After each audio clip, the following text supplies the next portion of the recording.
ओम श्री गणेशाय नमः। ओम नमो विश्वकर्मणे।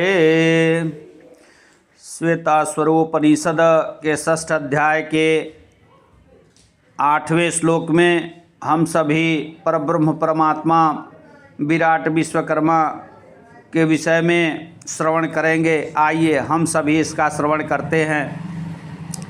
न तस्य कार्यकरणं च विद्यते न तमश्चाभ्यधिकश्च दृश्यते परास्य शक्तिर्विविधैव श्रूयते स्वाभाविकी ज्ञान बल क्रिया च। अर्थात उन परब्रह्म परमात्मा के जीवों की भांति कार्य और करण शरीर और इंद्रियां नहीं हैं, अर्थात उनमें देह इंद्रिय आदि का भेद नहीं है। तीसरे अध्याय में यह बात विस्तार पूर्वक बताई गई है कि वे इंद्रियों के बिना ही समस्त इंद्रियों का व्यापार करते हैं। उनसे बड़ा तो दूर रहा, उनके समान भी दूसरा कोई नहीं दिखता। वास्तव में उनसे भिन्न कोई है ही नहीं। उन परब्रह्म परमात्मा विराट विश्वकर्मा परमेश्वर की ज्ञान बल और क्रिया रूप स्वरूप भूत दिव्य शक्ति नाना प्रकार की सुनी जाती है। आगे 9वें श्लोक में कहा गया है, यह बहुत ही दुर्लभ है, आप सभी इसका बड़े ही मनोयोग पूर्वक श्रवण करें।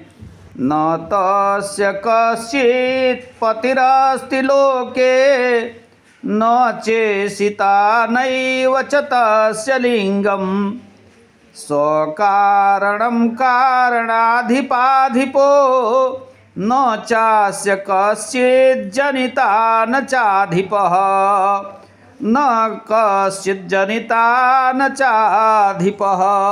अर्थात इस जगत में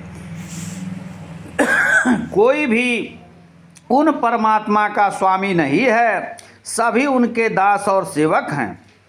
उनका शासक, उन पर आज्ञा चलाने वाला भी कोई नहीं है।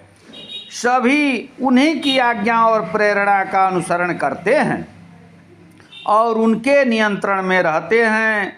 उनका कोई चिन्ह विशेष भी नहीं है, क्योंकि वे सर्वत्र परिपूर्ण निराकार हैं तथा वे सबके परम कारण, कारणों के भी कारण और समस्त अंतःकरण और इंद्रियों के अधिष्ठात्री देवताओं के भी अधिपति और शासक हैं। उन परब्रह्म परमात्मा का न कोई जनक है, अर्थात वे स्वयंभू हैं। इन्हें उत्पन्न करने वाला न कोई उनका पिता है और न कोई उनका अधिपति ही है। वे अजन्मा हैं, सनातन हैं, सर्वथा स्वतंत्र हैं और सर्वशक्तिमान हैं। बोलिए परब्रह्म परमात्मा की जय, पवन सुत हनुमान की जय। फिर 10वें श्लोक में हम लोग उनके विषय में, उनकी महिमा का गुणगान करेंगे।